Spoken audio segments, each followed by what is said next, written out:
Existem dois tipos de cidades no mundo. Uma cidade que você vai para se curar de alguma doença.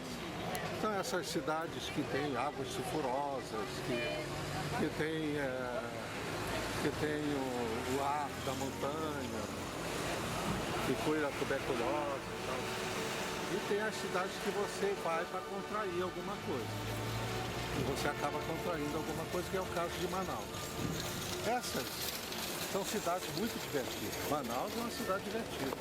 Quem gosta de festa, tem festa 30 dias por mês, 24 horas por dia, né?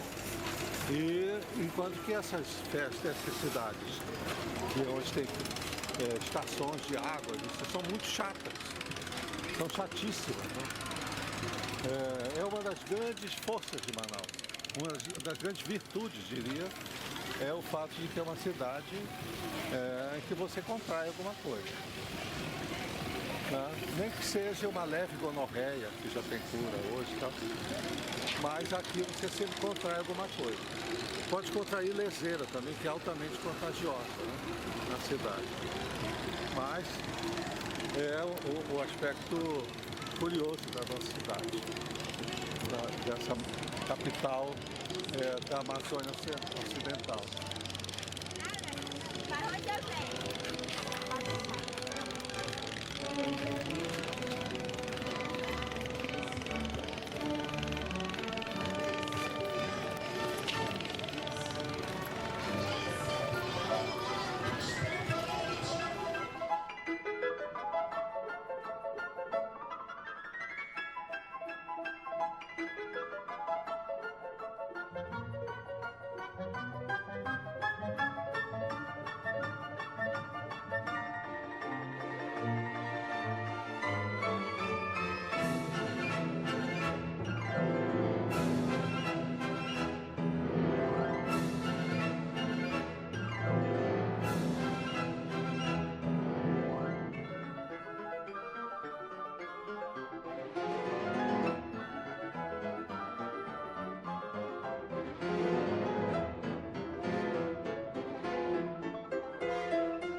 Se você pegar ali, eu mesmo não me lembro de todos os livros que eu editei, que eu escrevi e publiquei, Sérgio. Oi?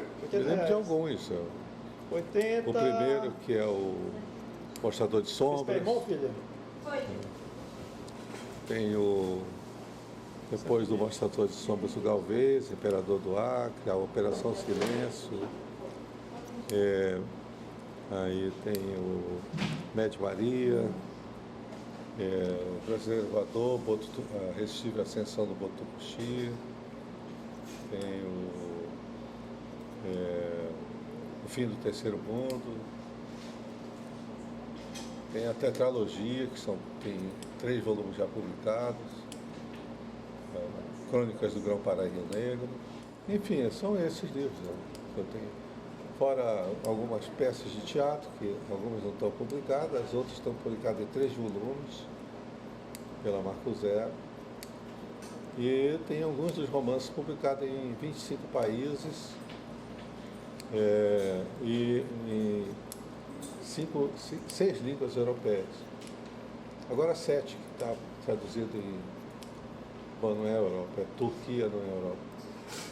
Dentro de alguns meses vamos ter em búlgaro e em ucraniano.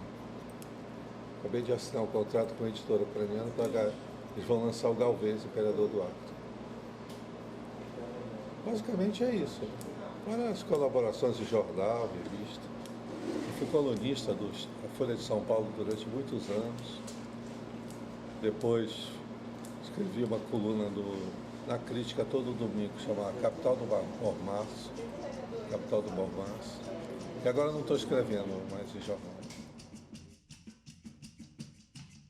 Meu nome é Márcio Gonçalves Pentes de Souza, mais conhecido como Márcio Souza, que é meu nome literário, sai na capa dos meus livros. Eu nasci aqui em Manaus no dia 4 de março de 1946, uma terça-feira gorda de carnaval.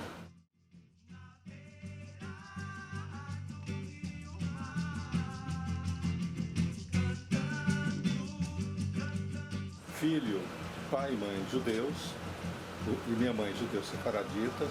Meu pai de origem portuguesa, veio para a Amazônia no início do século XIX, de Marrocos, a família do meu pai. Ele já nasceu no Brasil, lá em Belém. Minha mãe, Ceballos, portuguesado aqui no Brasil para Cevalho.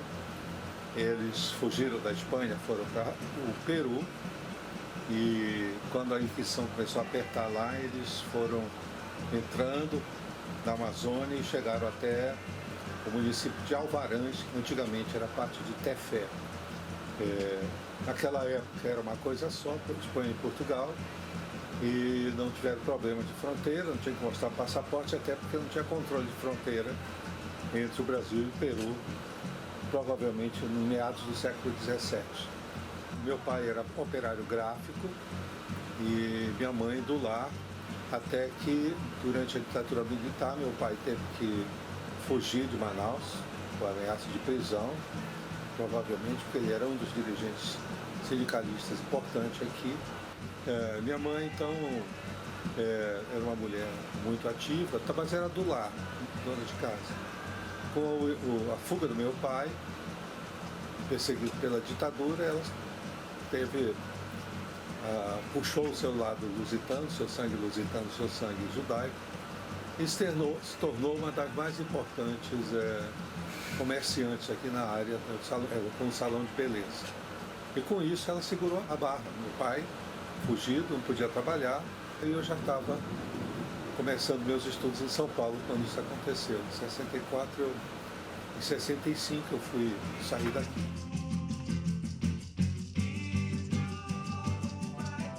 Pois bem, a minha formação, em 1965 eu fui para Brasília e entrei na Universidade de Brasília porque era a universidade revolucionária do Darcy Ribeiro.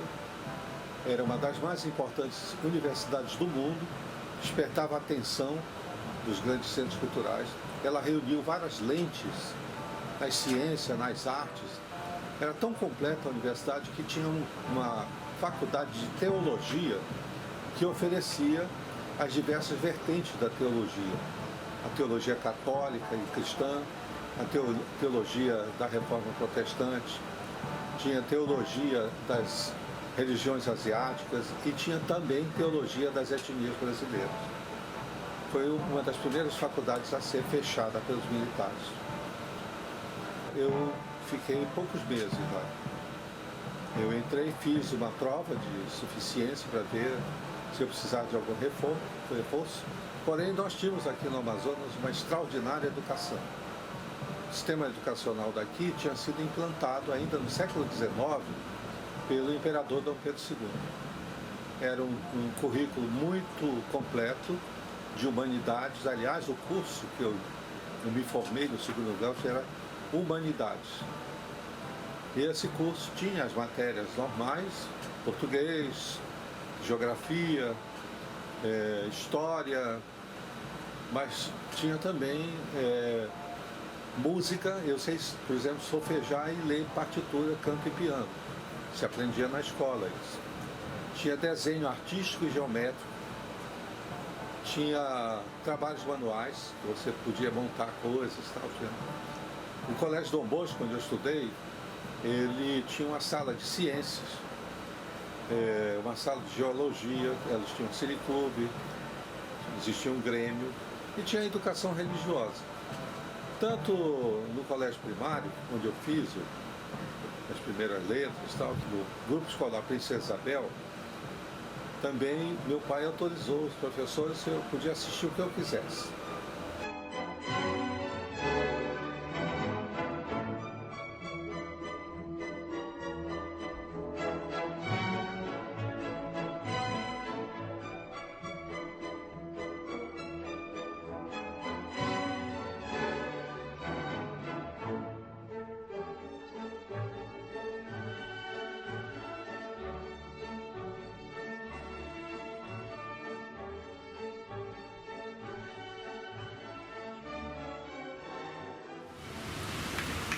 As edições do governo do Estado do Amazonas, que o Arthur Reis criou, que recriou, porque já tinha, né? nos outros governos anteriores, do século XIX, tinha.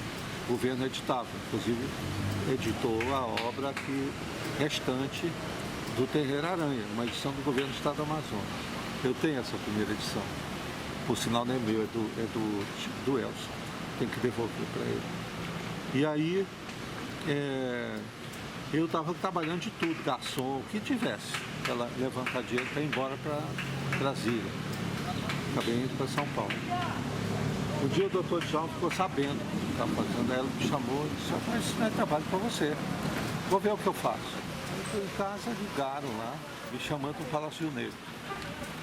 Que eu fosse lá falar com o Zé Cidade de Oliveira. Aí fui lá. Depois do almoço, deu um tempo, 2 horas, saí para lá. Cheguei lá no palácio, perguntei pelo Zé Cidade. Ele disse, olha, ele não vem aqui não, ele dá expediente num bar, não sei aonde. Era verdade, ele não ia nem para o jornal. E aí, eu fui lá no bar, falei com ele, ele disse, o professor quer, tu quer, sim, tal. Vai lá, fale com a fulana, tal, que é chefe de gabinete dele, que ela vai mandar a documentação, eu que tenho que assinar e mandar para o Diário Oficial, que você vai trabalhar comigo no DITPEA. Eu disse, mas o que é que eu vou fazer? Nós precisamos de uma pessoa que leia os livros no original, acompanhe, não é para fazer revisão que nós já temos. O Arthur Ingraça é o revisor. Está em boas mãos. Mas cuide lá para apressar, para os caras não atrasarem, porque eles atrasam muito lá na Sérgio Cardoso. Tá bom. A edição do Estado do Amazonas, que editou mais de 150 livros, eu não fiquei o tempo todo. Porque quando chegou no começo do ano seguinte, eu fui lá e pedi a conta. Ele não queria me dar o doutor Reis. Disse, não, você pode ficar tirando a vida toda a licença, sem remuneração. No dia que você quiser voltar, você tem um cargo aí. Eu disse, não, doutor, eu não pretendo ser funcionário público. E aí, tá bom, eu faço.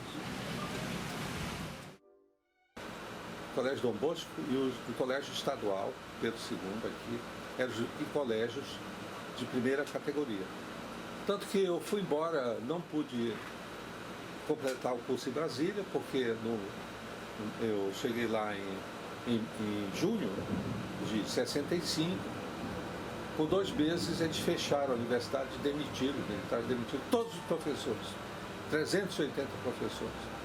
Entre esses professores, gente sem qualificação nenhuma, como Cláudio Santoro, Salmeron, um dos maiores físicos que o Brasil já produziu, de categoria internacional, e outras sumidades, como o professor Eduardo Galvão. Eu vendo a situação e li no jornal que a Embaixada da Polônia, comemorando o primeiro milênio da sua capital, Varsóvia, estava oferecendo bolsas para estudantes brasileiros estudarem lá. E tinha a bolsa para estudar cinema em Lodz, que era uma maravilha, que ainda é hoje, mas que nós nos encantávamos, quem gostava de cinema, de ver os filmes poloneses produzidos no estúdio de Lodz. A qualidade artística e técnica que tinha e tem até hoje. Fiz a prova, passei, teria que ficar 6 meses aprendendo polonês e depois então iria para estudar na Escola de Cinema de Lodz. Fui falar contente, todo feliz para o meu professor de antropologia, o professor Eduardo Galvão, e ele disse, você não deve ir não, porque não se sabe quando essa ditadura vai acabar, e na graduação, em geral, você faz no seu país, porque quando faz graduação em outro país, você deixa de ser nativo do seu país. Então, se você for para lá fazer a graduação em cinema, você vai se tornar um especialista em cinema polonês, e não mais um brasileiro. Meu conselho é que você não vá, termine sua graduação, vá fazer a sua graduação em outra universidade e depois vá para o país que você quiser. Aí eu disse, mas acabou a universidade, professor, o senhor mesmo foi demitido. Ele falou, mas na falta da Universidade de Brasília, hoje a melhor universidade da América do Sul é a Universidade de São Paulo, a USP. Te aconselho a pegar um ônibus e ir embora, já, porque as inscrições para o vestibular acabam agora no fim do mês. Isso é no mês de agosto. Eu não estava querendo muito, mas ele gostava muito de mim, ele já faleceu. Ele ligou para o Dr. Djalma Batista, que era amigo dele, sabendo que o Dr. Djalma era amigo do meu pai. E falou com o Dr. Djalma. E o Dr. Djalma, então, me convenceu a ir para São Paulo, conforme meu pai queria, já tinha me dito. Peguei um ônibus, fui para São Paulo, não conhecia nada de São Paulo. Fui para até a Rua Maria Antônia, caminhando da rodoviária até lá com uma bolsazinha, uma malazinha. Naquela época as malas não tinham rodas, tinham que carregar mesmo. Mas não estava muito pesado, porque não tinha muita coisa. Lá eu me inscrevi para Ciências Sociais, na Faculdade de Filosofia, Ciências e Letras, que ficava no prédio da Rua Maria Antônia. Por isso era famosa a Maria Antônia, o grande centro de saber e cultura do Brasil, que foi destruída e incendiada pelos esbirros da ditadura e os fascistas da Escola Mackenzie. Lá eu me graduei em Ciências Sociais. A universidade era tão importante, mas o ensino que eu tive aqui em Manaus foi também importante. Porque lá me perguntaram que cursinho eu tinha feito, eu não sabia o que era cursinho. E esse rapaz, esse colega, que estava na fila também para se matricular, virou para mim e disse: então você não vai passar se não fez cursinho. Eu fui ver o que era o cursinho e achei que os paulistas estavam doidos, porque na hora que eu cheguei, o professor estava dando uma aula sobre o Celso Furtado, que eu já tinha aprendido no Colégio Dom Bosco.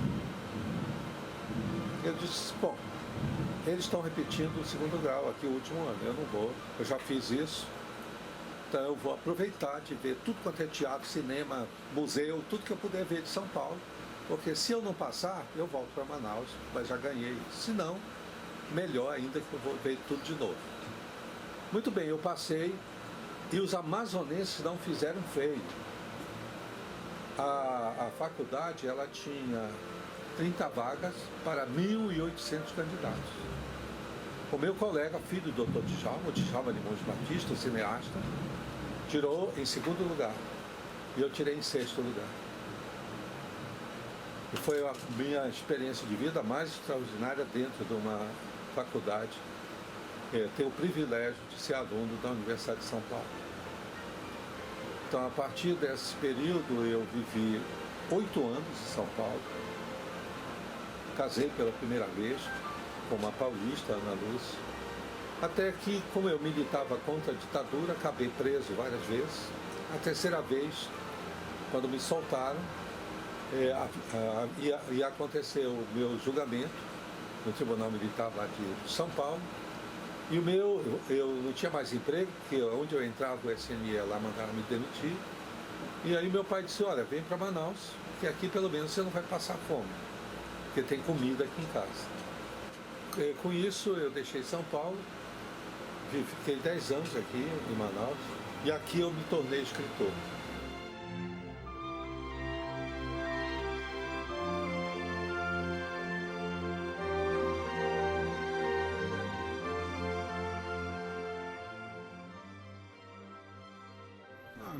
A Ana Lúcia é minha primeira mulher, fomos casados durante 8 anos lá em São Paulo. Casados não, né? Nós éramos estudantes, ela era estudante de filosofia, eu era estudante de ciências sociais e vivemos juntos lá.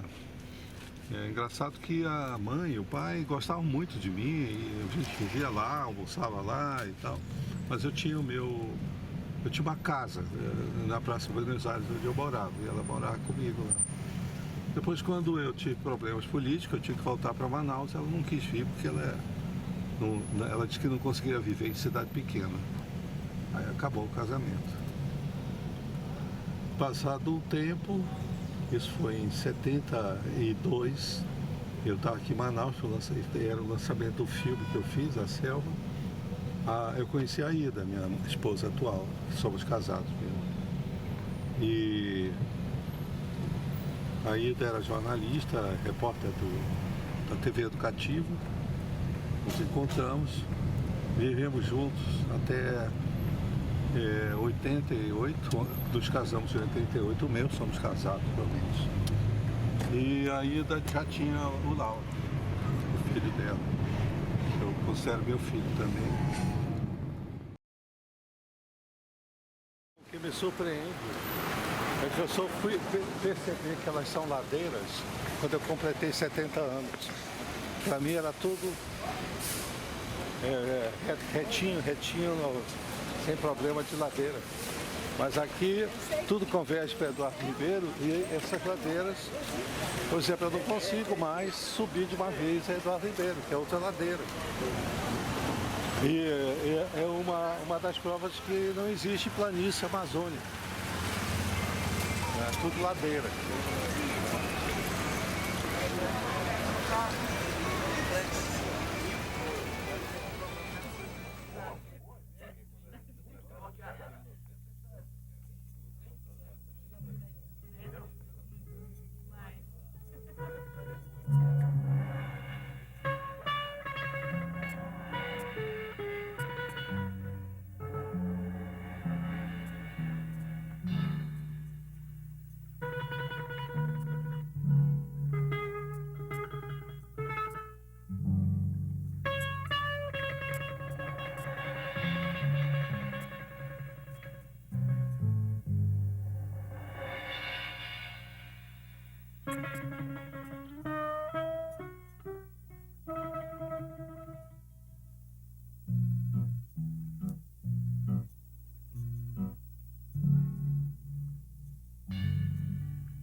Inicialmente eu queria fazer cinema, cheguei a fazer um filme de longa-metragem, A Selva, rodado aqui em Manaus, com uma equipe profissional que veio de São Paulo.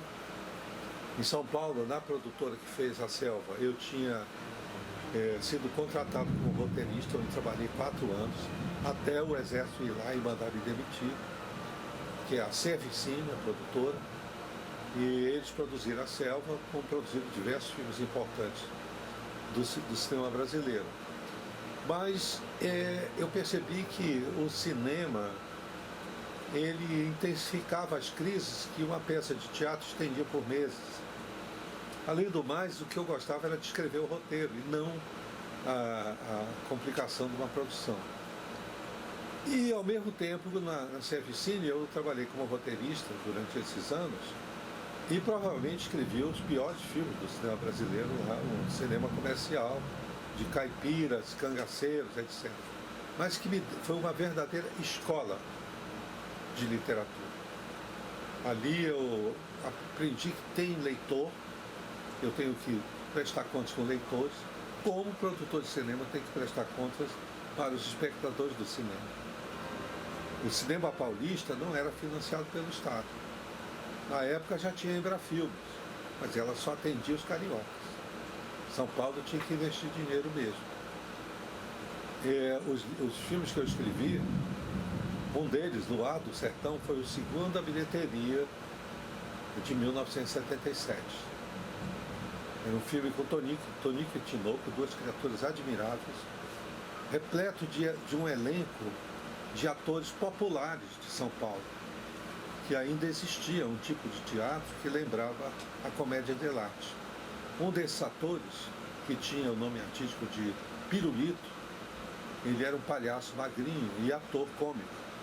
Ele tinha um circo, o Circo Teatro Guaraciaba, que rodava pelo interior de São Paulo. Eles tinham 3 trailers, e eles levavam o teatro, montavam e encenavam peças antigas, populares. Eles não tinham texto, eles iam inventando, seguindo a história que eles já tinham na cabeça. Era a coisa mais extraordinária, o contato que eu tive rodando o Luar do Sertão. E nunca mais esqueci do Pirulito, do elenco dele, e a magia que eles transmitiam, e a população embevecida, maravilhada, assistindo os espetáculos.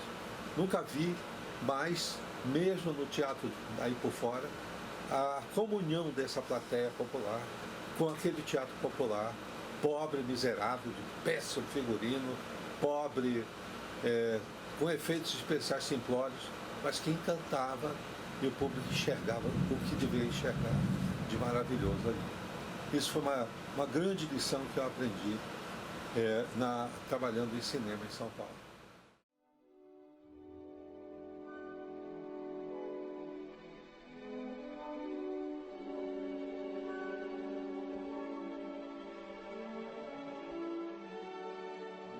Olha, eu estou terminando, tive uns problemas com a estrutura do Derrota, o último volume da tetralogia, né? Quarto volume, e eu estou terminando esse trabalho, com o projeto de escrever um romance sobre a Segunda Guerra Mundial, o fronte italiano, e 5 amazonenses, personagens amazonenses. Um piloto da FAB e um oficial e 2 praças. Eu já fiz uma viagem há 2 anos atrás, saindo de Nápoles, onde os soldados desembarcaram, até Fornovo, no norte da Itália, perto de Gênova, aonde o exército brasileiro parou. E é incrível o que se ouve dos brasileiros nesse percurso. O amor que o povo lembra, o povo italiano tem pelos soldados brasileiros. Eu aqui nem minha mãe nem meu pai são praticantes religiosos, nunca foram. Problema, não sei se foi problema. Isso me permitiu estudar nos melhores colégios, estudar no Dom Bosco, e se eles fossem religiosos não me permitiam, né? Bom, meu pai, o senhor Jamaci Sena Bentes, ele era uma grande figura. Todos os pais, nem todos, mas a grande maioria dos pais, pelo menos dos meus amigos que eu conheço, tiveram pais incríveis, né? E o senhor Jamaci é dessa categoria. Ele foi um militante político, um humanista. O senhor Jamaci adorava ser gráfico e adorava o Rio de Janeiro.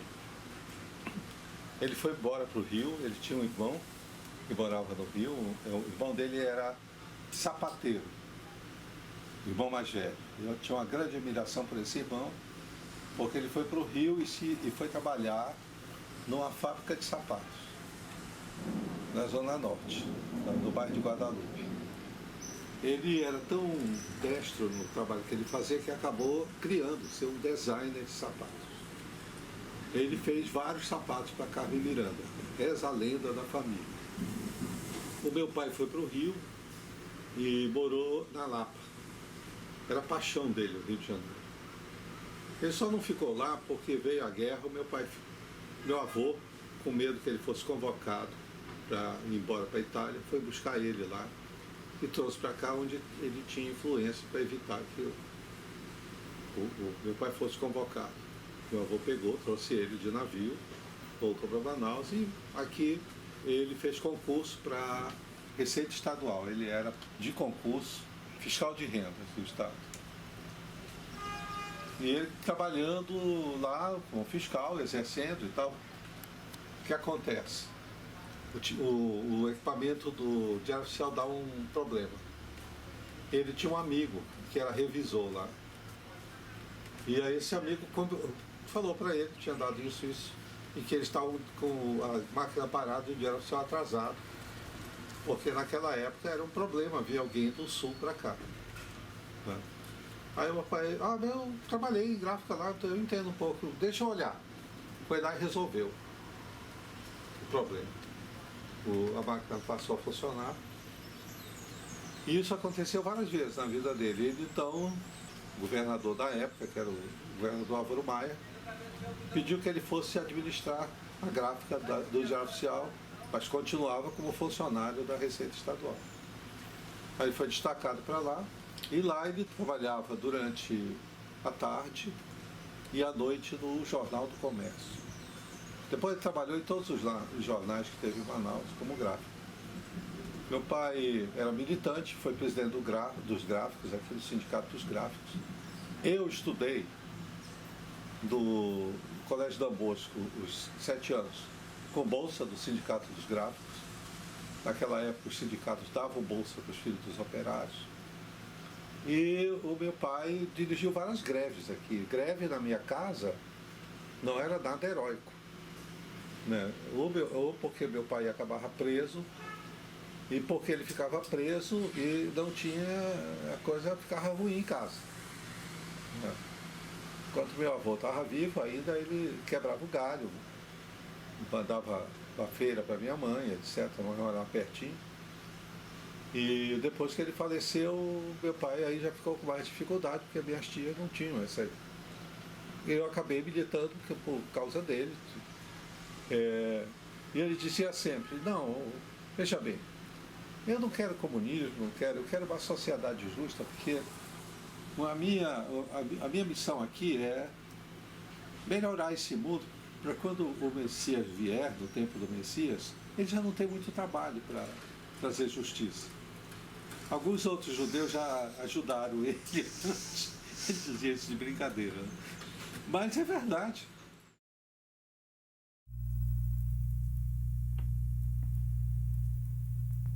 Estavas dormindo? Não, E então? nenhuma certeza.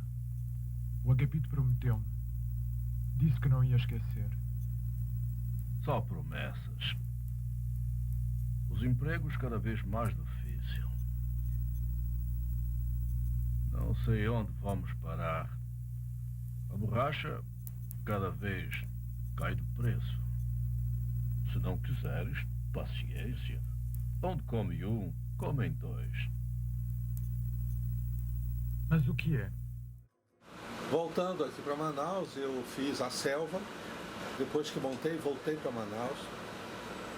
E quando estava aqui, o meu advogado, ele ligou para o meu pai, lá de São Paulo, avisando que ia ter o julgamento e que eu ia ser condenado a 8 anos de prisão, como fui condenado pelo Tribunal Militar.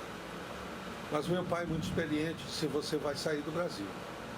Naquela época, o passaporte era dado pela Polícia Marítima e Aérea dos Estados. Então, meu pai foi lá, ele tinha amizade em todo lugar, pegou o passaporte para mim. E eu disse, eu vou para Paris. Eu falei, não, você não vai para Paris, não. Se você for para Paris, você vai se misturar com aqueles subversivos que já estão lá, e aí você não vai voltar nunca mais para cá, porque sabe lá quando essa ditadura vai acabar. Você vai para Nova York, onde o comunista não vai. E você vai ficar com colegas meus, aos cuidados de colegas meus, gráficos e operários como eu. E de fato, fiquei morando 1 ano e meio até ser absolvido em Brasília por um amigo do meu pai, o Schultz, que era um amante do Brasil, casado com uma moça de Itacoatiara. A família dela trabalhava na área de madeira e o pai dele também. Depois foram embora para os Estados Unidos e lá eles se estabeleceram. Ele foi trabalhar como gráfico, ele era funcionário da Casa da Moeda americana.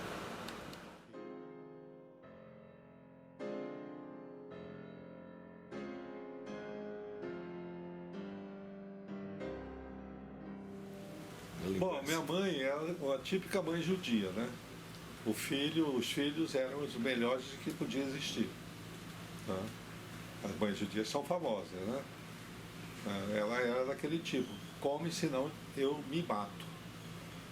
Né? E a italiana diz, come senão eu te mato, né? É a diferença da mãe italiana para a mãe judia. Se o menino não está comendo, ela diz que você fica traumatizado pro resto da vida, porque se ela morresse, você não estava comendo como ela mandava. Né? Mas ela era uma pessoa muito rígida nas coisas, muito exigente. Não é? E nos cuidou, muito afável, muito maternal também. E orgulho que ela tinha dos filhos. Né? Vou te dar um exemplo curioso. Quando eu escrevi o livro Entre Moisés e Macunaíma, que é a história do Brasil judaico, eu e o Moacir Clia, que esteja acolhido nos braços de Abraão, nós fizemos um lançamento na Hebraica do Rio de Janeiro. Eu mandei buscar a Dona América, a mamãe, para participar desse lançamento. E a Hebraica é um local tão bonito lá em Botafogo. A Hebraica é sefaradita, não é askenazi. Muitas mães lá, e a mamãe ficou numa roda de mães. E aí eu fui para lá assinar, palestrar, eu e os cria, falamos. Tá. Quando acabou, eu voltei lá para a mesa e me sentei. O que é que a minha mãe estava falando? Que eu era muito importante. Era tão importante que quando eu fui preso, eu fui torturado pelos melhores torturadores que tinha. Né? Eu não podia ser torturado por qualquer... Pois bem, ela falando, e as outras mães entendendo perfeitamente o que ela estava dizendo, que eram todas mães judias, né? Com o seu amor irrestrito pelo filho. Né? E minha mãe era assim, tudo pelos filhos, né? E no final ela uma mulher de personalidade forte, por isso que o Deco, meu irmão, já falecido também, dizia que só o papai aguentava ela, que às vezes saía com coisas. Minha mãe, ela faleceu há 3 anos, aliás. Ela chegou, ela tinha 94 anos, lúcida, perfeita, adorava ler. E ela teve o mesmo problema que eu tenho hoje, que é a degenerescência da mácula dos olhos. Ou seja, herdei dela. Ela, em vez de me deixar de herança assim, um seringalzinho do tamanho da Bélgica, sabe, no Alto Solimão, então eu herdei dela a degenerescência da mácula. Pois bem, ela adorava ler, lia muito livro, adorava certos autores. O autor predileto dela era o Sérgio Porto, Estanislao Ponte Preta, mas ele leu muitos Nelson Rodrigues, romances, Caso Heitor Coni, muita literatura brasileira que ela gostava. E aí, com a idade, ela não tinha cura na época, a cura para estabelecer, não tem cura ainda hoje, mas tem tratamento para estacionar, para não deixar evoluir. E ela não teve esse tratamento, ela foi perdendo a visão mesmo, que é a visão central, que é crucial para a leitura, né? E aí ela não podia mais ler o jornal, ela lia todos os jornais de Manaus inteiros e as revistas, Veja, Isto É, as revistas de fofoca, ela ficava lendo. E aí, o que aconteceu? Ela não podia mais ler, aí a cuidadora dela resolveu ler, só que ela não era leitora, ela se irritava do jeito que ela lia. Isso fez com que ela não deixou mais a moça ler. E aí ela foi entrando em depressão. Quando chegou no fim de semana, que ela morreu, na sexta-feira ela chamou o meu irmão, a Messi, e disse: você calcula, faz as contas para mandar embora a minha empregada, já na segunda-feira, porque eu não vou estar mais aqui na segunda-feira. Aí quando foi no domingo, todo domingo nós saímos, eu, o Deco e o Messi, e levávamos ela em 4 restaurantes, um a cada fim de semana que ela gostava. Nunca tentasse mudar o restaurante, porque ela não ia gostar. Ela colocava defeito, olha o talher sujo, não sei o quê. Ela acordou às 6 da manhã, como ela fazia, a cuidadora levou lá, deixava ela dentro do banheiro, porque ela não queria ninguém dentro do banheiro. Ela tomou banho, saiu do banheiro, se maquiou toda, penteou o cabelo, trocou de roupa, sentou na cama e morreu. Quando a cuidadora veio me chamar, eu corri lá, ela ainda estava quente, eu pensei que ela tinha desmaiado. Ela muito vaidosa, andava sempre muito elegante. E eu me dei conta que mamãe tinha morrido porque eu despenteei ela todinha. Se ela não estivesse morta, ela tinha me dado a maior bronca da história.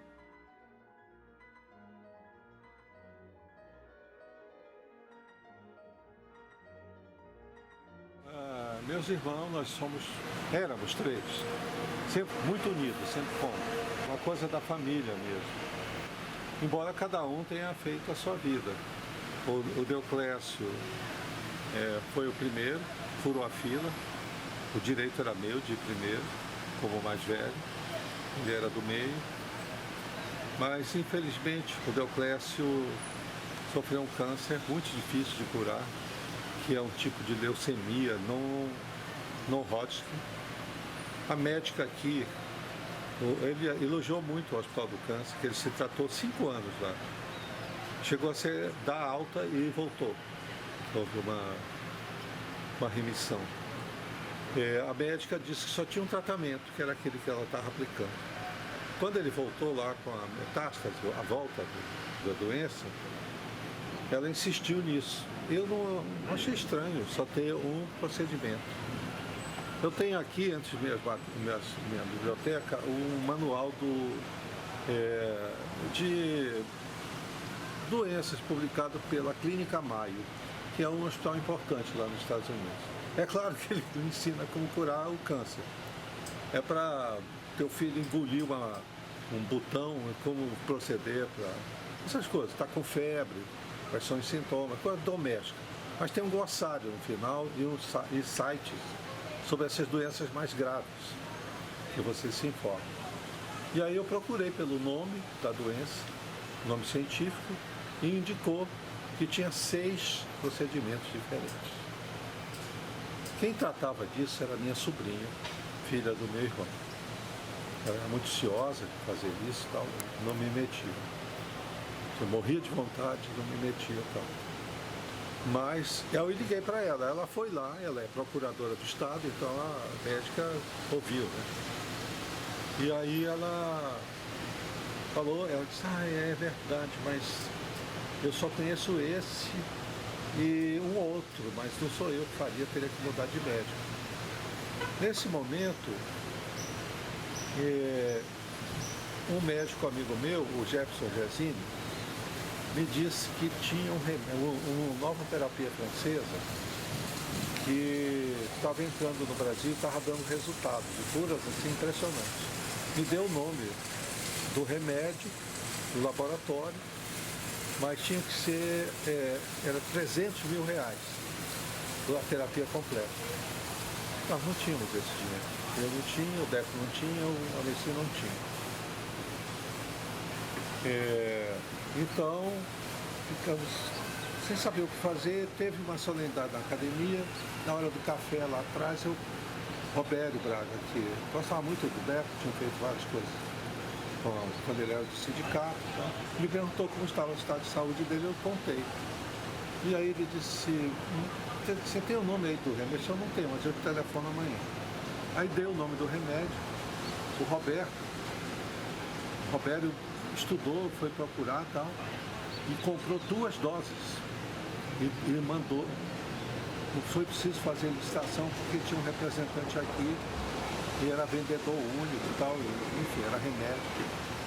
Eu sei que ele conseguiu comprar, só que levava 1 mês para chegar. 1 mês é muito tempo para um doente que estava praticamente terminal. Então o que é que ele fez? Ele ficou atrás e encontrou um hospital que tinha um conhecido dele, médico lá. E aí ele falou com esse médico e disse, pode deixar, eu vou falar com o diretor do hospital. Aí o diretor disse, eu mando, diga para o diretor do Hospital do Câncer do Amazonas me mandar uma carta pessoal dele, pedindo as doses que ele quer, dizendo que quando chegar ele repõe, que eu mando imediatamente. Aí a minha sobrinha foi lá, o filho da puta do médico disse que não podia fazer não, porque o Ministério Público ia em cima dele, não era assim que se fazia e tal. Resultado, quando chegou legalmente, chegou no dia que o Deoclésio morreu. A nossa sorte é que salvou 2 doentes que estavam com o mesmo problema. Curou os 2 doentes. Mas o Deco tinha maior esperança de superar isso, não queria morrer, pois.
Teatro, eu vim rodar a Selva, aqui, eu fazer o filme, e fui assistir o Marinheiro, direção do Ednei Zancotti.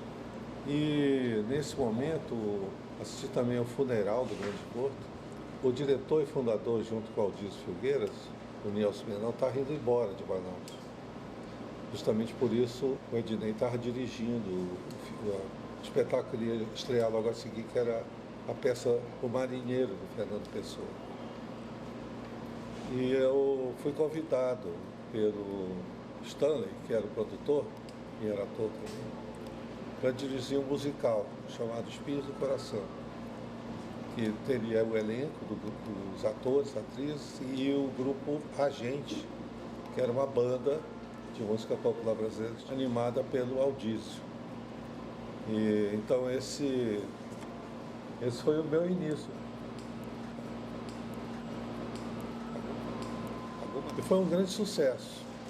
Mas eu voltei para São Paulo para voltar o filme A Selva, que eu tinha rodado aqui. E aí quando eu voltei, novamente me convidaram e eu entrei para o TESC, Teatro Experimental do Sesc, dirigi o primeiro espetáculo foi A Paixão de Juricaba, e daí para frente ficamos 10 anos, caiu a ditadura, durante toda a ditadura, ficamos dirigindo com problemas, com censura e tudo, mas iam em frente.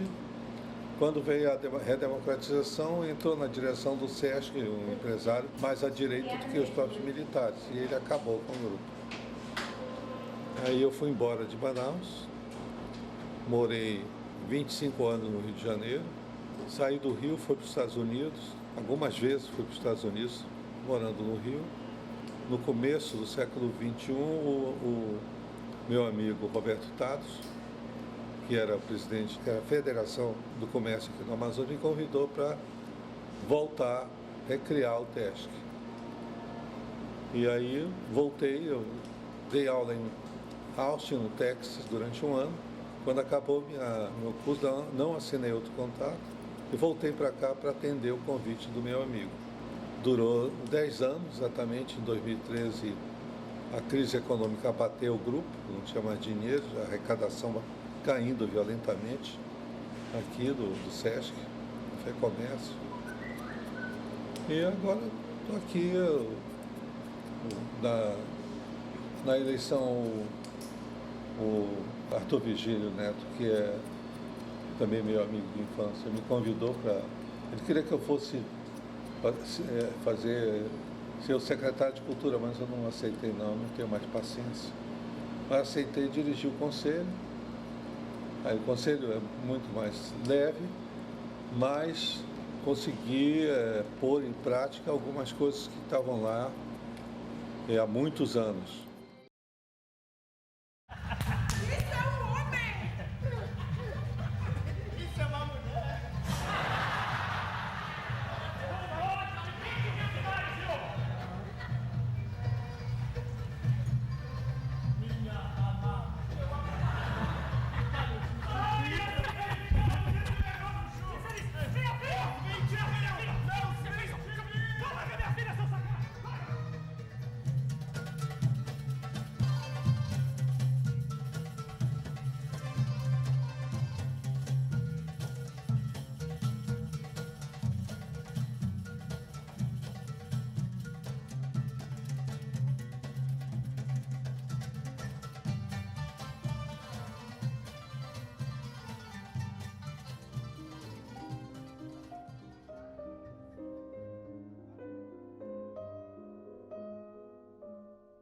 Aqui você tem Amazônia. E tudo é Amazônia, e aqui esses dois é teatro. Mas também tinha teatro aqui, aí Amazônia de novo, até lá em cima. A minha biblioteca, ela não é uma biblioteca de bibliófilo. Eu não tenho nenhuma primeira edição aqui. Elas têm, porque os livros amazonenses já saíam raros, porque a tiragem era 200, 300 exemplares, e pela Convenção Internacional das Bibliotecas, 300 exemplares é livro raro, é de 300 para baixo.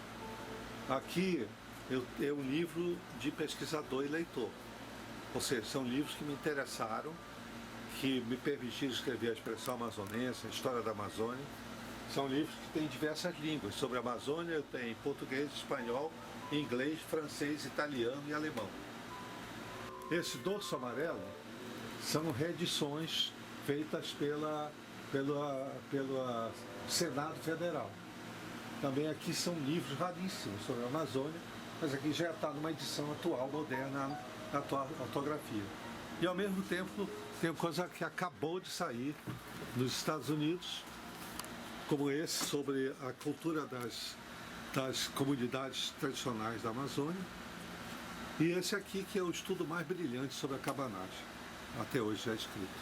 Acompanhado de todas as bíblias que foram copiadas na Idade Média. Inclusive tem um Pentateuco aqui, tem um Torá.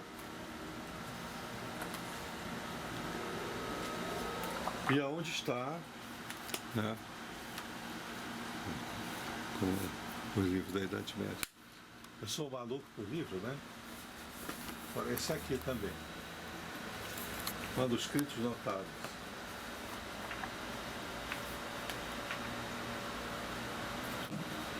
Então, tem aqui a versão que eu usei para fazer a Peça As Mil e Uma Noites, que é a versão síria, que é a mais antiga e mais autêntica. Ela não tem 1001 histórias, porque ela usa como sentido figurado. Muitas histórias, 1001 noites, muitas noites. E ela é a mais fiel.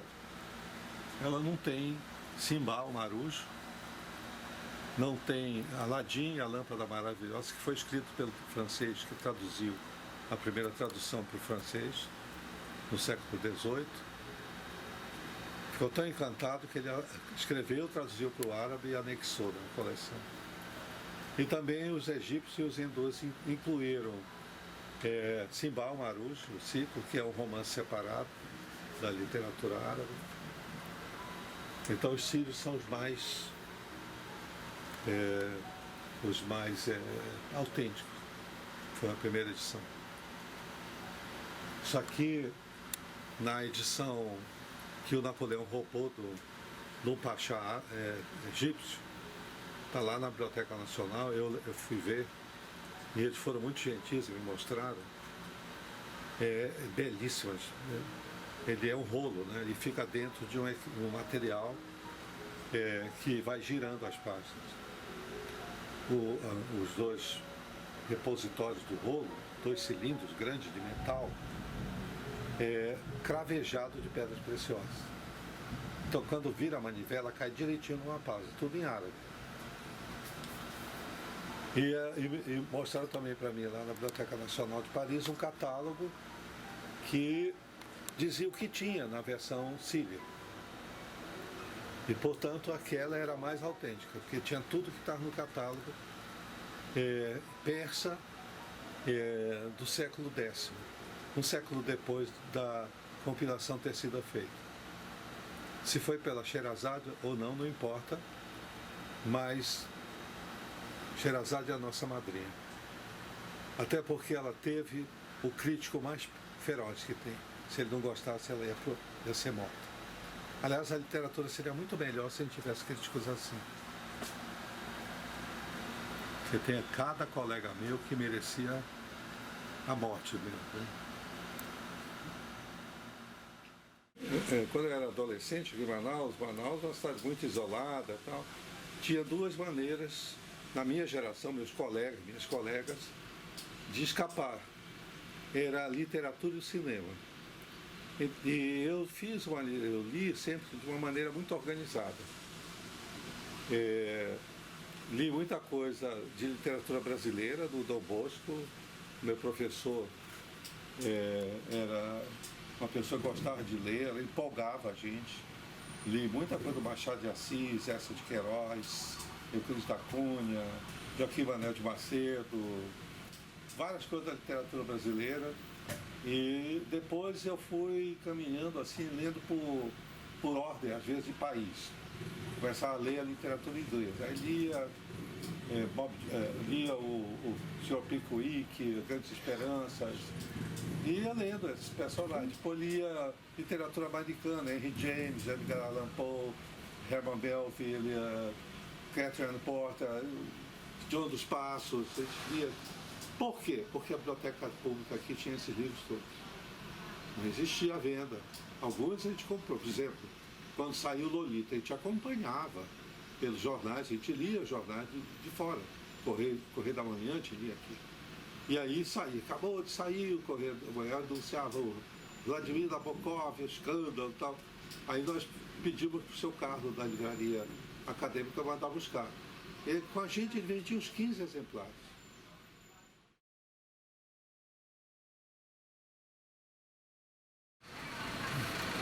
Bom, eu gosto muito de Lasdor, do Buñuel. Gosto do Encoraçado Potemkin e os 10 dias que abalaram o mundo, do Ancestais. Gosto do Deus, Diabo na Terra do Sol, do Glauber. Na verdade, eu gosto da obra toda do Buñuel, né? Todos são maravilhosos. Mas eu gosto do John Ford, gosto do cinema francês, os autores dos anos 40 também, Julien Duvivier, do Claude Autant-Lara. Eu gosto muito de cinema. Um filme que me impressionou aqui, que eu vi no Cine Guarani, para você ter uma ideia da diversidade de cinema que passava aqui, é um musical, depois eu consegui, com legendas em inglês, chamado Mãe Índia, que era um musical sobre a luta dos camponeses contra os latifundiários numa região da Índia. Um filme colorido, estranhíssimo para nós, mas tão bonito, as músicas estranhas, mas as vozes, o jeito de cantar, a harmonia que tinha, me impressionou muito.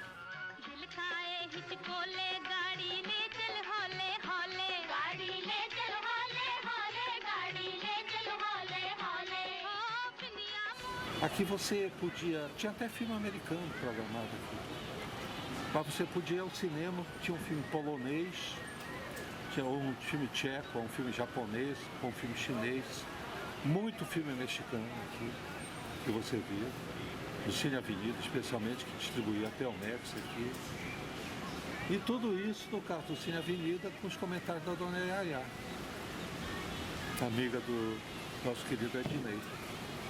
A dona Yaya, ela te chamava, você vai ver esse filme, é uma miséria, é um horror, eu chorei muito. O filme era Vidas Secas, do Espírito Santo. Então ela chorava muito nos dramalhões mexicanos. Aí ela ficava, olha, você vai chorar muito, meu filho, porque é tão triste, tão triste. Eu usei vários lenços. Porque aqui passava era um filme por dia. Se você perdesse, no caso do Odeon, perdeu. Porque passava tudo de uma vez no Politeama e no Odeon. O Fontenelle só tinha esses dois cinemas.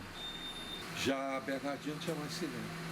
Se você perdesse aqui, você podia ver no Guarani, no Ideal e no Vitória. Então toda tarde eu ia. Assistia no Odeon na Avenida. Quando perdia, pegava carona com o Dr. Djalma e íamos assistir ou no Educandos ou no São Raimundo. Às vezes a gente perdia um filme da novela Vague. Por exemplo, os 400 golpes, um dos maiores filmes que eu vi na vida, do Truffaut, eu vi no Vitória.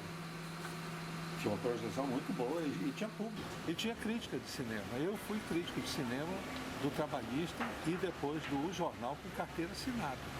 Eu recebia salário para isso. Também nós competíamos. Quem lia mais, quem conhecia mais, quem chegava com uma novidade. Né? O Renan, a Neide, a Celda, as amigas da Celda lá do Colégio Estadual, que eram amigos do Renan, a Sônia Vieira Alves, a Gilma Batista, a filha mais velha do Dr. Djalma, a Edith também, o Walter Djalma, isso todos eram uma amizade, o Roberto Cané, o Domingos de Masi, que faleceu há 2 semanas atrás. Então, era só conversarmos sobre livros e cinema. Era a nossa conversa.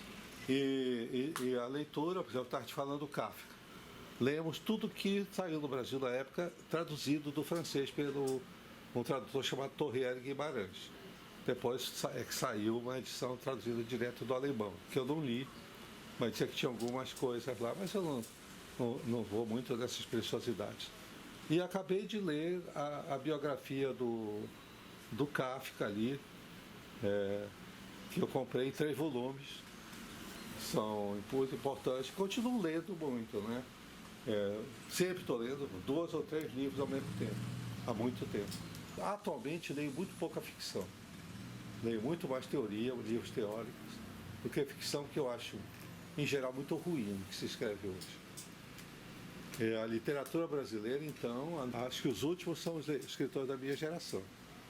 Lígia Fagundes Telles, Inácio Noela Brandão, Antônio Torres, Ivan Ângelo, gostava muito do Clarice Lispector, gostava muito do Érico Veríssimo, tanto que é dedicado ao Érico Veríssimo a minha tetralogia. Agora, literatura contemporânea mesmo são raríssimos, então acho que eu consigo ler até o fim. Primeiro que não tem graça nenhuma. São todos fruto de oficina de texto dado por levitadores teóricos, com curso de doutorado e pós-doc, que lê a literatura com óleos de medicina legal. Então é meio complicado hoje a situação. Além disso, a crise de leitura no mundo, especialmente aqui no Brasil. A amazonense não lê já há muito tempo, tanto que as livrarias vão à falência facilmente aqui.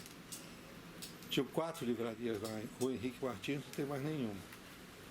As livrarias que nós comprávamos os livros, o Dório Carvalho, por exemplo, o poeta, já foi livreiro aqui, tinha uma livraria de primeira categoria.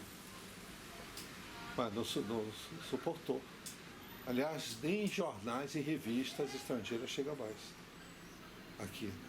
Se o médico disser, olha, você tem uma doença terminal, a única maneira de se salvar é sair ali numa banca de jornal e comprar uma revista estrangeira. Você vai morrer. Porque não tem mais. Para ter uma ideia, no Jornal do Comércio, o diretor comercial era o Felipe Dal. Éramos amigos desde aquela época, felizmente já faleceu. E era ele que me pagava. Aos sábados eu ia lá para receber, naquela época não tinha cheque, essas coisas. Era o dinheiro vivo no envelope, ele me dava, pedia para me contar, assinava o recibo e pronto. Toda semana, era semanal o pagamento. E foi o Felipe Dal que chegou para mim e disse, Márcio, você não quer viajar, fazer uma viagem? Quero. Rio de Janeiro? Não, para o exterior. Paris, Nova York. Eu falei, Nova York. Tá bom. Vou te arranjar um hotel e tem muita permuta aqui que a dona Lute faz, eu vou fazer uma pra ti. Aí fez uma permuta em Nova York, a primeira vez que eu fui em Nova York. Todo pago pelo jornal. Voltei, fiz várias crônicas, os filmes que eu assisti lá em Nova York. Era Manaus. Você respeitava intelectualmente.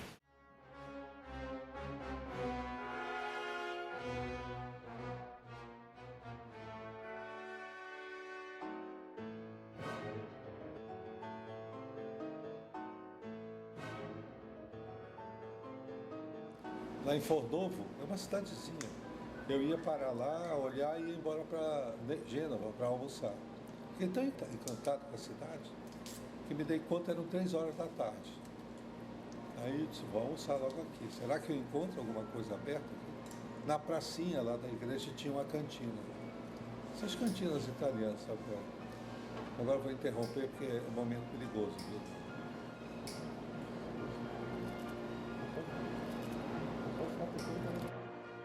Tem uma mão muito firme, mas, como dizia minha tia velha, vai que o cão atenta. Fica atento.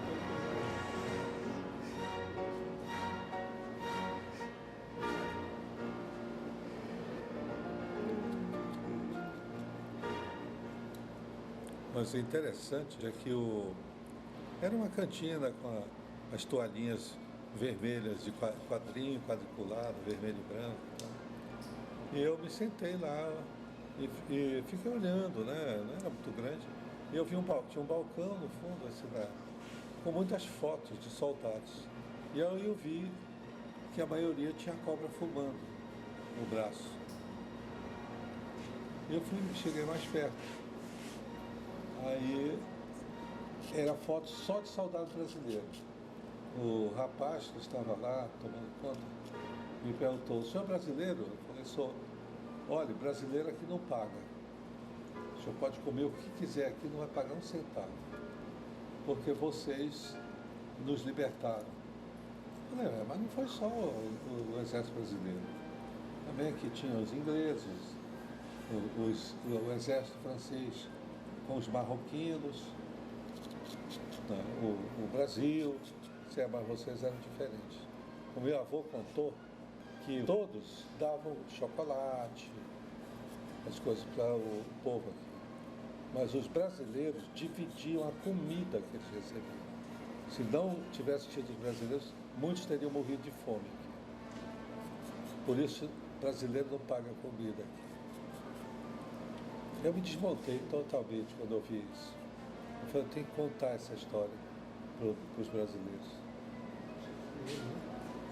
Depois eu descobri que Fornovo é um dos momentos mais gloriosos da Força Expedicionária.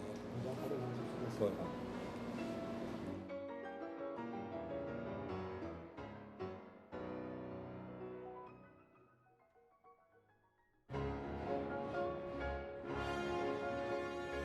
E escrevi A Resistível Ascensão do Morro do Tucuxi.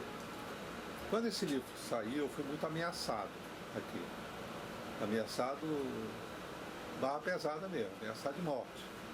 Aliás, nunca me ameaçaram pessoalmente. Mas a minha mãe ia no banco, aí vinha um cara lá e disse: olha, é o seguinte, teu filho te marcar, porque no dia que o professor Mestre assumir, ele está se arriscando. Aí pegava o meu pai e disse: diz pro teu filho, cuidado, porque uma vez que o mestre assumir, ele estaciona num lugar que pode estacionar, nós vamos lá multar e arranhar o carro dele. Então era todo tipo de ameaça. Como eu nunca tive vocação para Chico Mendes, eu me mudei para o Rio de Janeiro. Eu era um best-seller internacional, fui morar na Avenida Atlântica e durante muito tempo, toda manhã eu ia na janela, olhava o Oceano Atlântico e dava gargalhadas pelo que tinha acontecido aqui lá.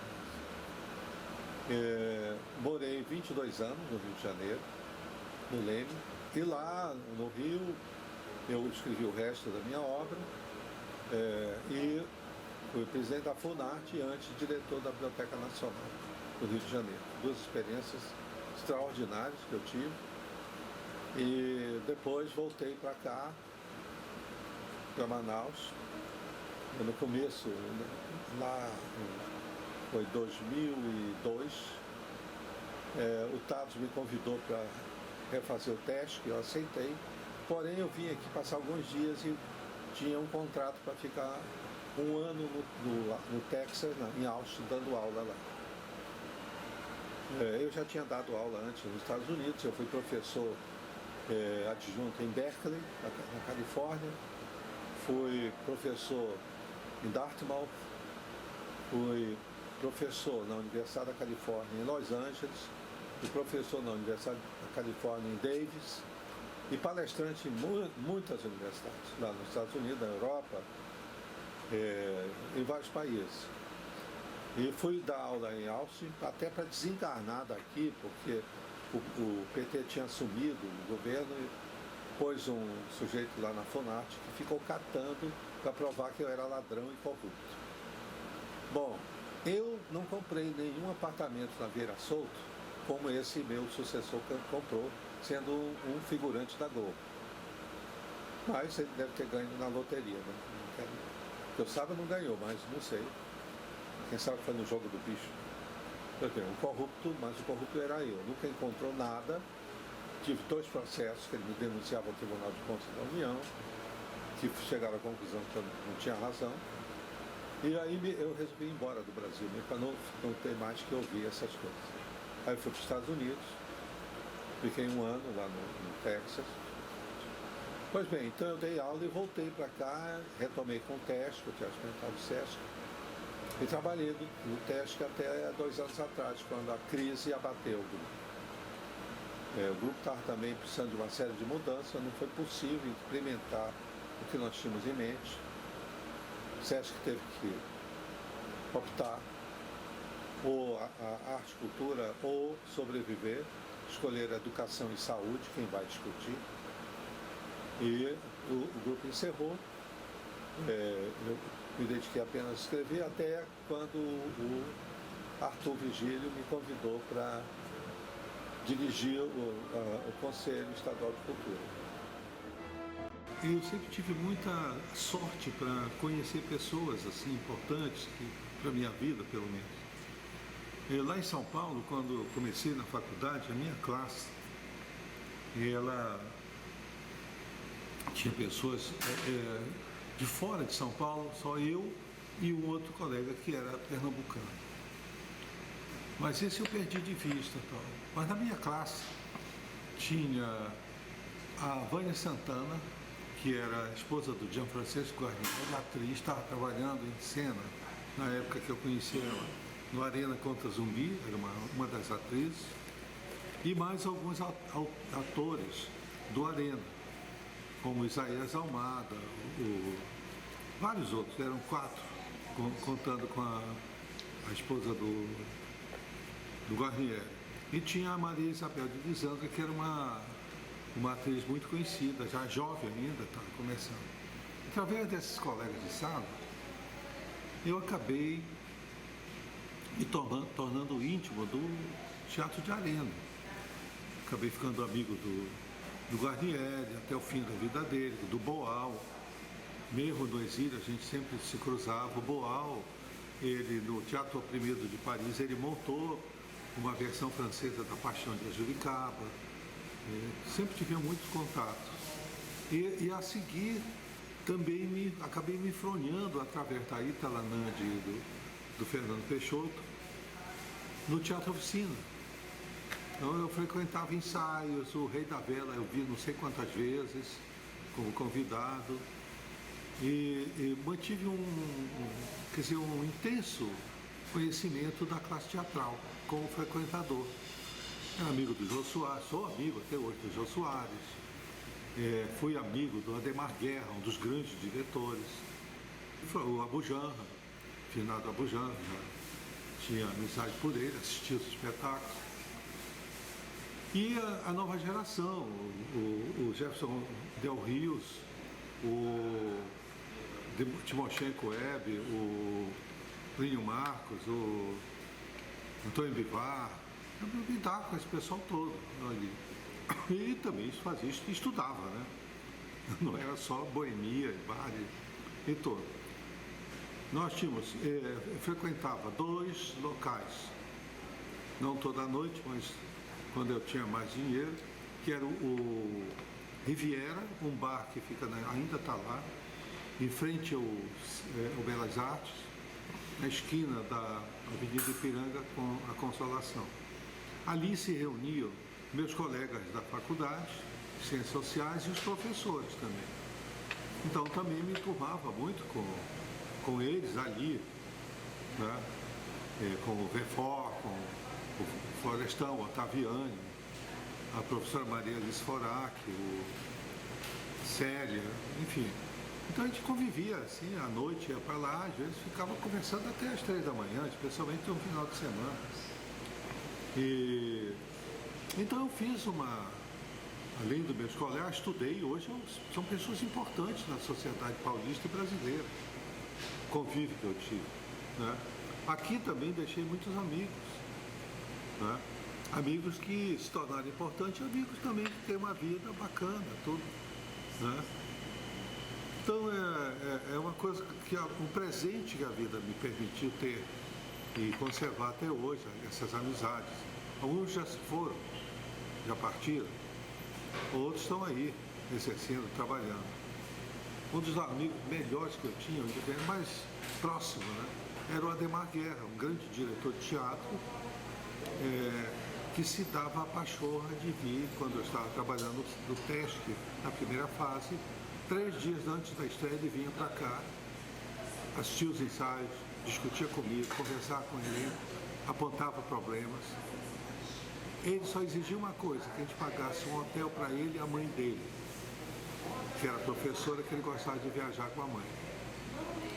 Então o resto, o hotel a gente arranjava, alimentação, tudo, e ele vinha por conta dele. Todos os espetáculos, por exemplo, Jurupari, a Guerra dos Sexos, As Folias do Lar, todos esses espetáculos ele veio e trabalhou com a gente no final. Então ele tinha uma cancha, ele era de teatro mesmo.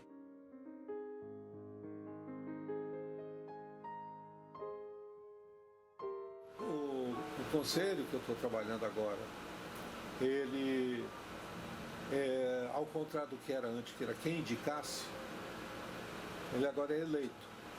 Os membros do Conselho da Sociedade são eleitos pelos seus pares. O conselheiro de música é eleito pelos músicos. O conselheiro de literatura pelos seus pares de literatura. E as discussões hoje eram sempre direcionadas a viabilizar o projeto da lei, e hoje o Conselho e os seus conselheiros são ocupados o tempo todo para a liberação dos recursos dos projetos aprovados, que eles têm que responder a coisas muito simples. Primeiro, é cultura ou não?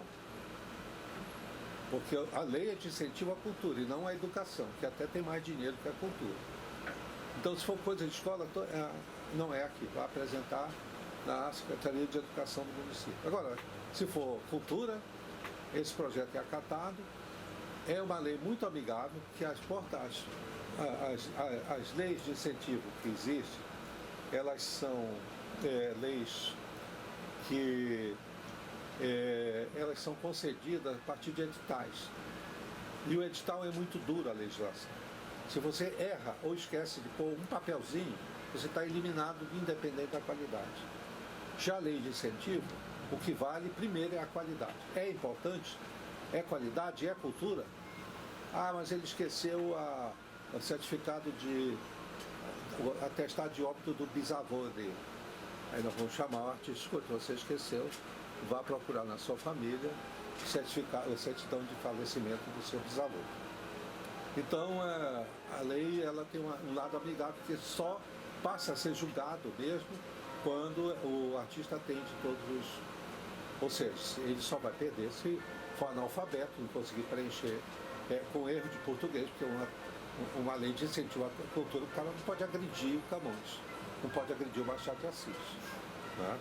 Isso no mínimo, o cara tem que saber a língua do país dele.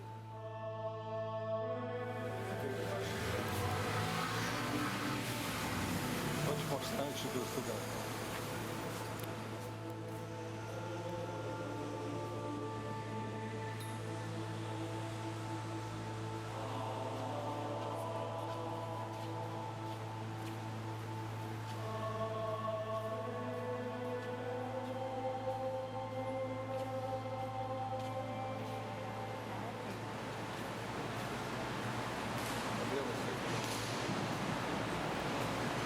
Essa tela aqui celebra a vitória da civilização ocidental contra os muçulmanos. Uma das batalhas de expulsão deles da Europa. Eu sempre venerei esse afresco.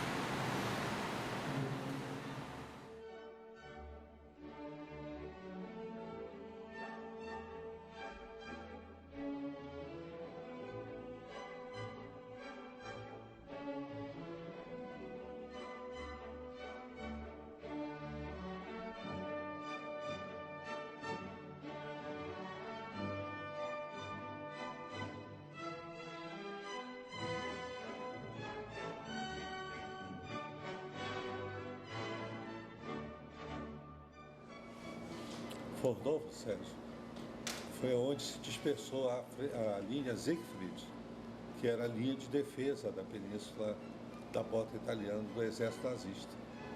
Os soldados da frente lá, com o general Patton, conseguiram romper com a linha e estavam perseguindo uma divisão inteira do exército alemão. E aí eles estavam cercados por soldados do batalhão palestino, do Exército Real Inglês, e do outro lado do Exército Brasileiro, tinha um riacho. Eles resolveram se render. Por quê? Porque o batalhão palestino só tinha judeu. porque os palestinos mesmo, os árabes, eram nazistas, tinham aderido ao nazismo, ao exército alemão.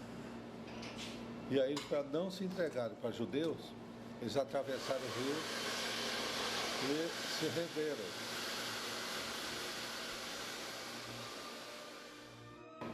O que é que o exército brasileiro fez? Recebeu, ele tinha 4 generais, 200 tanques, não sei quantos caminhões, não sei quantos soldados, desarmou todo mundo, armou uma prisão ao ar livre e convidou os soldados judeus para guardar os nazistas.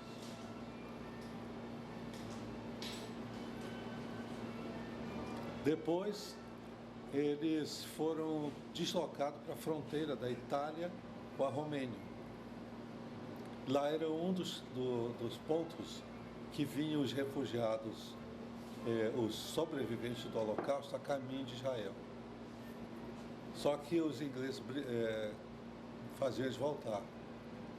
Então, o que é que o exército brasileiro fez? Camuflou 2 caminhões do exército, como se fossem caminhões ingleses, atravessava a fronteira da Romênia, pegava esses miseráveis, coitados sobreviventes, caindo de podre, de doença, de maltrato, punha nos caminhões, colocava, tinha oficiais que falavam inglês perfeito, passava pelas barreiras dos ingleses, dava 3 gritos para os caras da barreira, eles batiam o continente, deixavam eles atravessavam a Romênia, o norte da Itália, até o porto de Brindisi, de onde eles pegavam navios para a Terra Santa, para Israel.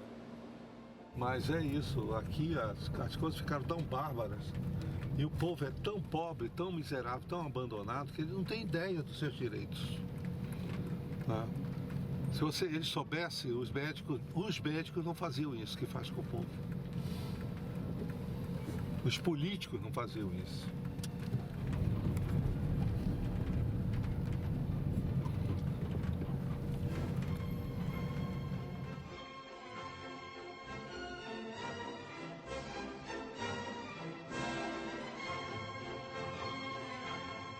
O Conselho, ele também ele é ligado a Manuscut administrativamente, mas é ligado ao gabinete do prefeito como um órgão de assessoria ao prefeito.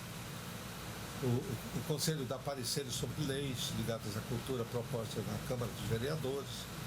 O prefeito manda para o Conselho ver se está de acordo e tal. E, ao mesmo tempo, realiza seminários debatendo questões de Manaus pelos bairros de Manaus. Este ano nós fizemos, em vários bairros distantes, um debate do que é ser manauara, para mostrar que não tem razão nenhuma de discriminar quem imigrou para cá, porque todos nós somos imigrantes. A não ser as etnias que estão morando aqui há 15 mil anos, todos nós viemos de algum lugar. Há muito tempo ou há pouco tempo, mas todos nós somos manauara. Então essa é, no momento, a minha vida até aqui. Né?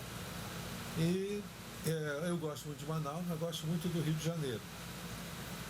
Como o Brasil está entrando num período sombrio, que a gente não sabe onde vai parar isso, eu estou pensando de passar esta chuva ou essa tempestade, ou para escapar desse bafio imundo que a política brasileira está provocando, no Rio de Janeiro, que é muito mais agradável de sofrer lá do que aqui.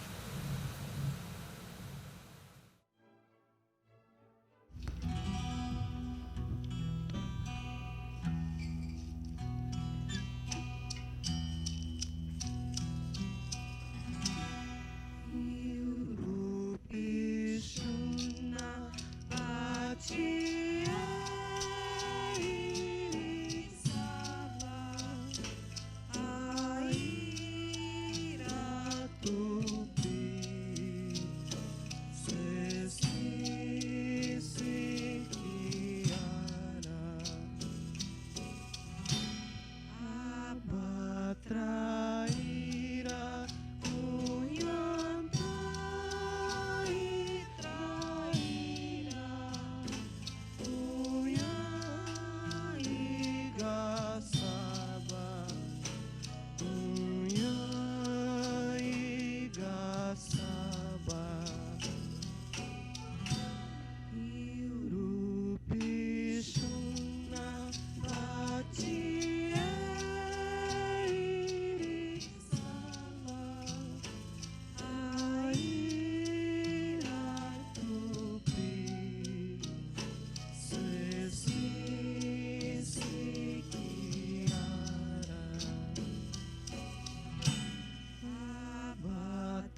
Eu sou Ida Vicência, jornalista, bailarina, já fiz muitas coreografias e também sou escritora.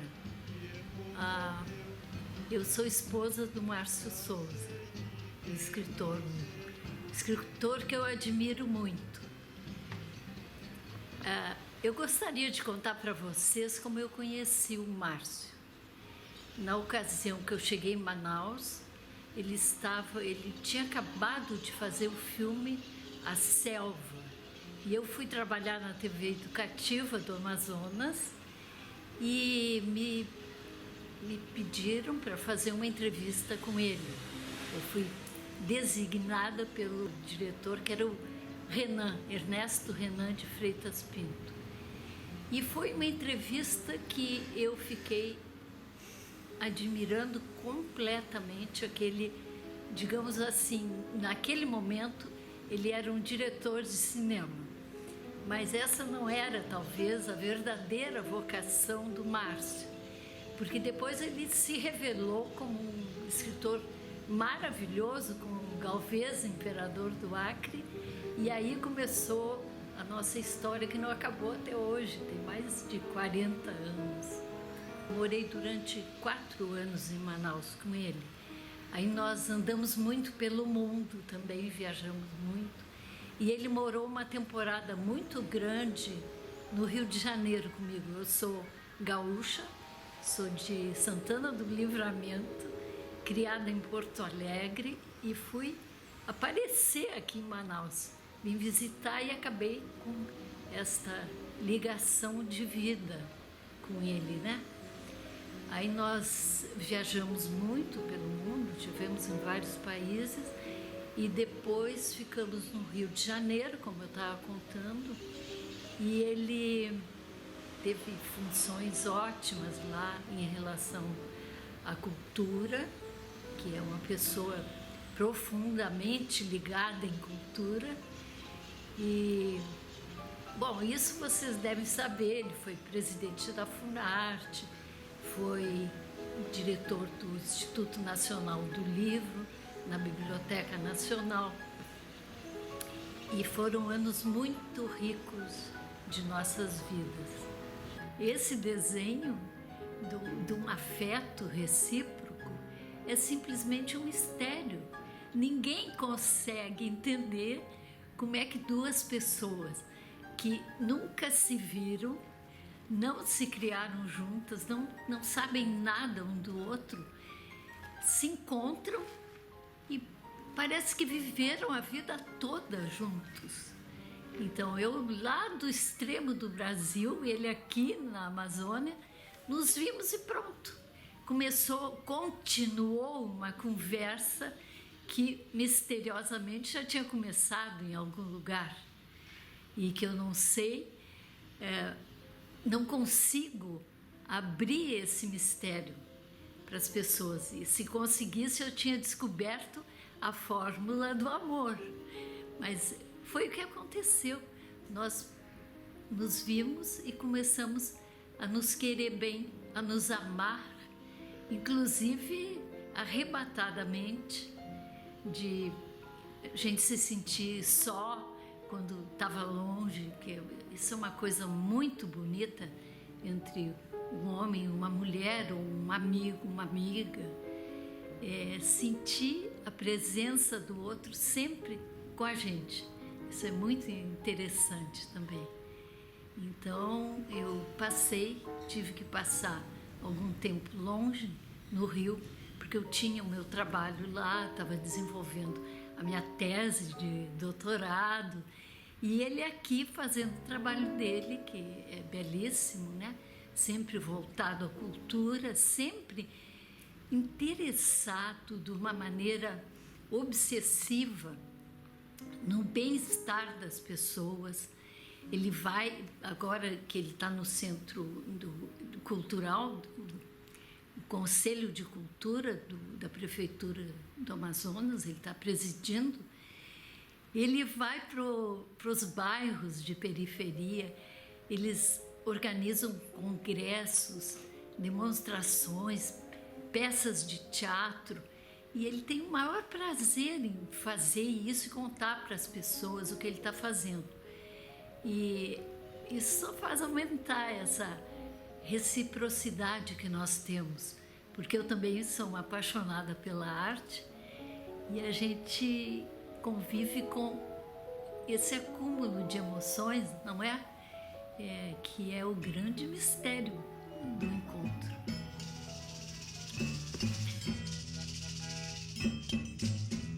Antigo Baião era assim,